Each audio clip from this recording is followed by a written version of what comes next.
Hey guys, this is Coach Lowe and this is Algebra 2, and I want to give you a little rundown on an activity that you're going to be completing for me.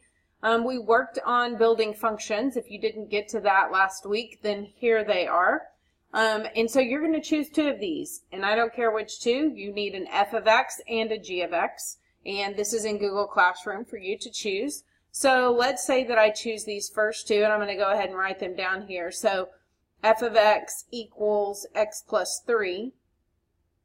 And g of x equals 3x minus 2. Now you will complete 4 operations for me. You will add, subtract, multiply, and divide these guys. There goes my pen. Add, subtract, multiply, and divide these guys. And so I'm going to go ahead and add these two guys together.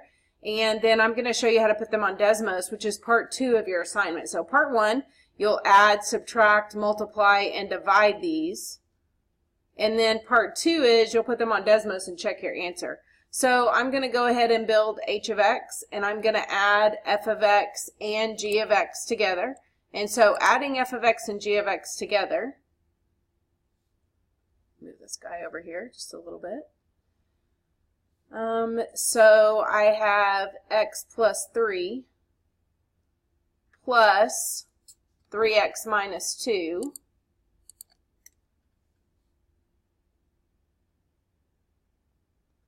And then I'll combine my like terms. So I have an x and a 3x that I'm going to put together, and a 3 and a negative 2 that I'm going to put together. So I'm going to go ahead and do that.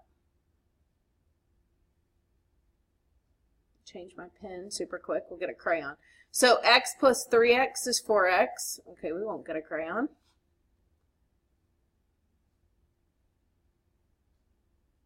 Okay. X plus 3x is 4x, because remember the coefficient in front of this x is a 1. And then we'll go with the 3x and minus 2, so that would be plus 1. So my new function, h of x, is 4x plus 1. All right, so I'm going to take that and go back over to Desmos and graph it.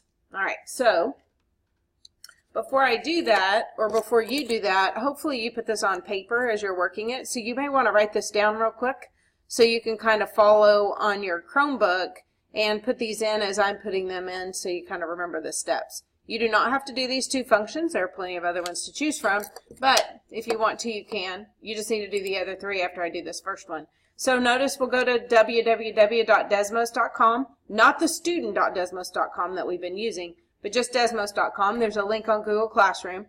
Click on Start Graphing, and it comes up with a graph that's similar to what we saw last week. There are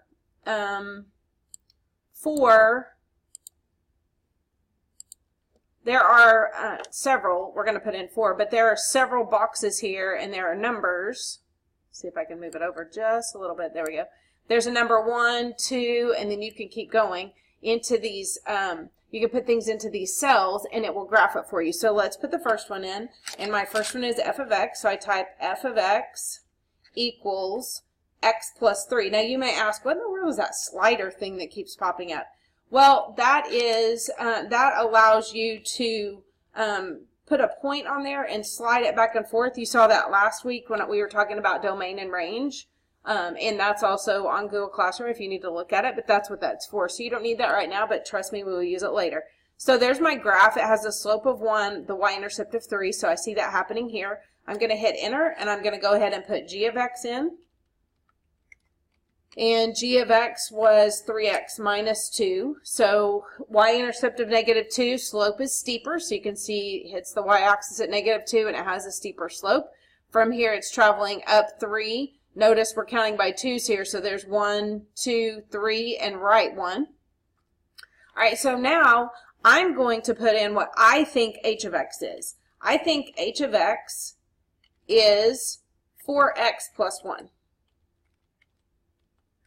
All right, so there's adding those 2 functions together, and I can check some things like right here at this point, I see that y has a 0 value on the g function, on the blue function. Y is 0. And I can go straight up here and see that the red dot is 3.67. And so 0 plus 3.67 is 3.67. So I have that that I can check out. I can also check out things like -2 plus 1 is 1. So you can kind of eyeball it. But here's another way you can do it just to make sure. So I have h of x equals f of x plus g of x. Now here's what this will do for you. It will put in exactly what we've typed in up here for f of x and g of x and check it for you. So the orange graph, look what it did. It went right on top of the green graph. That means I get a thumbs up. It's exactly right. If they don't land right on top of each other, if your third and your fourth function don't land right on top of each other, something's wrong. Now, when I go through and do the next one, I just take out h of x. I just highlight that and hit delete. And now I can subtract those two functions, and then I will just change the sign in here once I've put my answer there. So I subtract f of x minus g of x, and I put what I think that is right here after I've worked it out on my paper. Change this to a subtraction sign and see if I'm correct.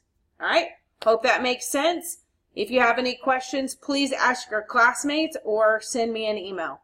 This is Coach Lowe, and I'm out.